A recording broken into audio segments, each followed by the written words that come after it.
Hello everyone, welcome back to my channel. I'm Angie and it's nice to have you guys here. Today I have another books I've been reading lately video. So it's been a little while, but I only have 6 books to talk about. I have a couple books that are still kind of ongoing in that one is a 28-day workbook. So like that's been taking up some reading time each day. I have another book I've been listening to bit by bit on audio, and so I'm not finished listening to that audiobook yet. So those will both get mentioned in a future video. I've also been frantically working at trying to get draft 1 of my second novel written, so I have slowed down a little bit, but 6 still felt like a good amount, and then hopefully I won't be here for like 40 minutes talking about these books. So I've got them on a little sticky note. We're up to the 4th installment of this series. So the first book, this was an audio book I listened to, and it's So You Want to Talk About Race by Ijeoma Oluo. I really enjoyed this book. It wasn't an easy book to listen to all the time, but it was really important, and I think if you are wanting to start or continue your anti-racism education, I feel like I'm probably not the only one in this space who's interested in doing this kind of work and who's coming to the realization of just how important it is. I really recommend this book. I think it's a great kind of entry point if you haven't done a whole lot of reading on anti-racism or on the way that systemic racism works, not just in the US, but around the world. I think this is a really good kind of starting point. So some of the information in the book wasn't new. It was stuff I already knew about. Some of it was new. So I just found that it was really, like, interesting doesn't seem like the right word. And saying I enjoyed listening to it also doesn't sound right. But it kind of, like the title implies, so you want to talk about race. Racism and talking about racism is something that I have wanted to do more of. I've wanted to be more vocal about it, but I've always been afraid of getting it wrong, and I felt like I didn't have, even now I'm kind of struggling, I feel like I didn't have the language or the knowledge to articulate my thoughts on the subject, or to be able to call out people or speak out if someone is spreading misinformation. Like sometimes I'll see something or I'll hear something and I will know it's not right, but I don't know how to verbalize or articulate that. And so this book was really good at starting to give me some of that language and some of that knowledge to be able to start counteracting and speaking back to some of these things that just pop up on your Facebook feed or on Twitter or in conversations with colleagues or whatever. So yeah, I think if you are also feeling like you want to be doing more of that reading, be doing more of that work, be able to kind of speak out and call out when you see or hear something that you know isn't right, I think this book is really good at starting to give you some of that knowledge and some of that language to be able to do that, to take that next step and to not just kind of sit there in silence watching it happen or listening to it happen, if that makes sense. The second book was Between the World and Me by Ta-Nehisi Coates. This book it's not that long. I read it in one sitting. It's only 155 pages. It's basically, I think it's 2 or 3 parts, and it's letters that the author has written to his teenage son. And so it's kind of letters from a black father to his black teenage son about how to navigate the world as a black man. I picked up this book because it is getting a lot, like, it's one of those books that I think we're seeing being mentioned a lot. And I picked it up because I felt like I was intrigued by the idea of hearing about these types of experiences from the person who has actually experienced them and not hearing about them through a more abstract, academic, with facts and statistics kind of perspective, if that makes sense. I wanted to kind of hear that in his own voice. And so it was eye-opening, it was powerful, it was moving, it was everything you would expect from a book kind of with that premise. It was uncomfortable to read in places, knowing that these are the experiences this person has had. This isn't, when you're reading it written by that person themselves and not through that filter of stats and figures and things like that, it does make it makes it more powerful, but it makes it more difficult to read. But it still ended up feeling like one of those books where, yes, you might be pulled to read it because everyone is reading it and everyone is talking about it, but it's still one that I would be really recommending even if no one was talking about it, if that makes sense. Like, it just feels like this is something that everyone should read, not even because it's about the experience of being Black, but just because it's about a human experience. I really struggle with like how to talk about this book or how to recommend this book. I just found that it was incredibly moving, incredibly powerful, really important to read, and not even because of just the situation of the world we're living in right now, but just as a moving letter from a father to a son and the wisdom and the knowledge that he's imparting. It just felt like there were a lot of really powerful life lessons in there, if that makes sense. So really glad I read that one. Then switching gears, we're going into the fiction work now. So I mentioned book 2 of the series in my last video. I read book 3. So it's Royal Delivery by Melanie Summers. It's part of the Crown Jewels romantic comedy series. I absolutely loved the series and I loved these characters. And it was just, I was bummed that it ended, so I was very happy when I found out that she's written a spin-off series with one of the other royal characters from this series. So those are on my list to be read in the next several months, but I really enjoyed the third book in the series. I had loved the second book so much, better than the first, and I really loved the first book. So I was really apprehensive going into the third, wondering if I would love it as much, but the whole series is just fantastic, and I really, really enjoyed it. Then I read Black Girls Must Die Exhausted by Jayne Allen, and I absolutely loved this book. This book was so...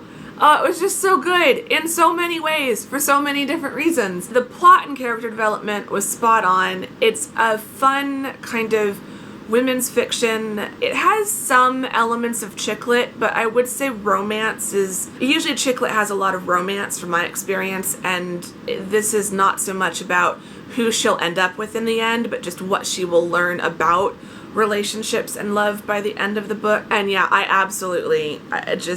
It's about Tabby. I should tell you what it's about a little bit. It's about Tabitha Walker. She goes by Tabby, and she is a Black woman living in Los Angeles. She's a news reporter. She's trying to rise up through the ranks of the TV station to senior reporter, and then has aspirations towards being anchor one day. And so it's really all about how she navigates life and friendship and family, and potentially, like, is she going to be a mom? There's, within the first 2 pages, like it's on the description of the book as well. This isn't a spoiler, is what I'm trying to say. Finds out from her doctor that she has fertility issues, and so if she's gonna have a baby, she's basically gotta do it. Like, she needs to get pregnant within the next 6 months.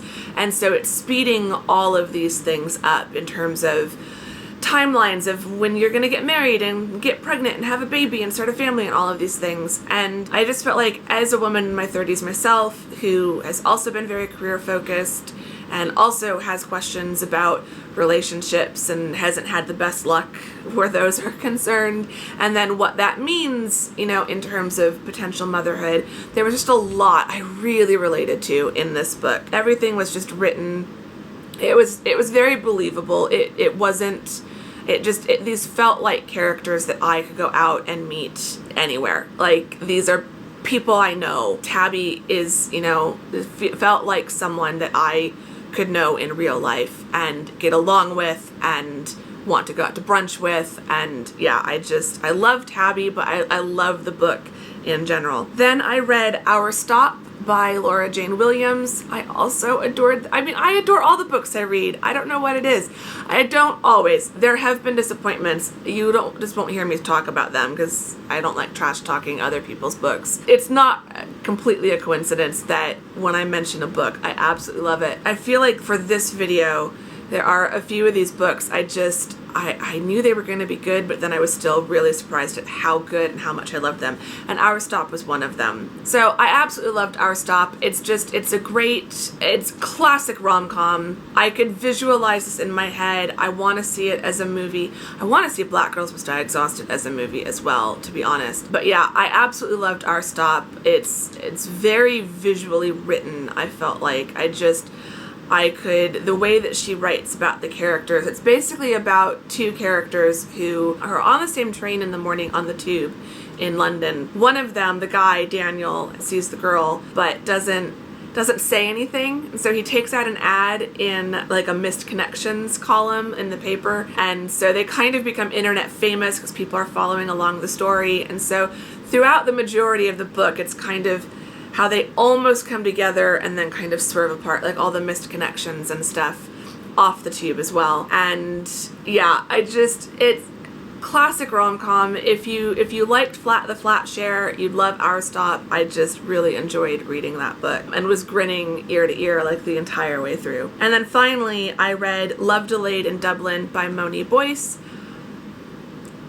Really loved this one too. I'm not just saying that either. This was a really quick read. I was able to get an advanced copy of it through the author. I stumbled on her Instagram. She had a sign up. I signed up and got sent the copy.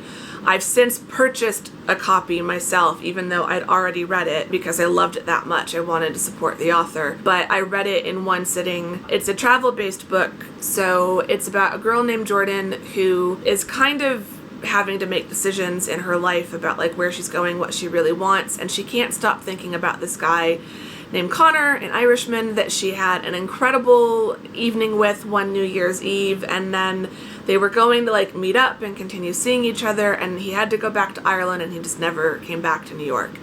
And so she can't stop thinking about him 8 years later. So it's impacting other relationships, other goals that she wants to pursue. And so she decides to take a month off from work, go to Dublin, try to track him down, and either move forward with him or move on from him. Just kind of sort it all out once and for all, because it was kind of this unclosed chapter, if you will. I could kind of relate to that. There were aspects of Jordan that I related to as well that I really liked, but the romance is just really good. It's very steamy, and I should also say that the Crown Jewel series as well is a bit steamy, so if you like your romances a little bit more tame, just FYI. But Love Delayed in Dublin is very steamy. Was almost afraid my iPad was going to short circuit with a couple of the scenes. So Love Delayed in Dublin was definitely the steamiest book I've read in a while. But what it kind of made me realize as I was reading it, because I wasn't turned off by it, and sometimes I am. There have been books I've read in the past where I just really haven't enjoyed those scenes. I start to skim through them. Even when it's by a female author, sometimes it can be written in a way that's very kind of focused on the male gaze and not the female gaze, and it's not about the female experience in those scenes. And as a female reading it, that's the perspective I want. I don't really care about the guy, if that makes sense. You know, you want to feel like this would be an experience that you would want to have. And so I felt like Moni Boyce in Love Delayed in Dublin, her writing style for those characters and for those love scenes was very kind of more female gaze, female centered. And so even though they are very explicit, it still was more enjoyable to read, and it wasn't something that I felt like it just served no other purpose. I think that's the other thing. They didn't feel gratuitous, which sometimes can be the case. So if you are open to those kinds of scenes, I would really recommend this book, because I found that I just felt that they were really well written, and then the book overall was really well written. For a fun, fast-paced romantic comedy, again, it's really easy for that genre to kind of not be as well developed, and I still felt like the characters were well developed, the plot was well developed, everything was very believable. You understood why the characters were doing what they were doing, even if you didn't agree with some of their choices. And so yeah, overall I thought it was really good, as I kind of have said about all the books I've read lately, but they are all really good. So yeah, there's a few books now that you can check out. I hope some of these have now landed on your to-be-read list. If so, let me know. Let me know what you've been reading lately. I would really like to know. Subscribe if you're not subscribed. Give the video a thumbs up if you enjoyed it. All of that good stuff. And I will see you all soon in the next video. Thank you very much for watching this one. Bye-bye.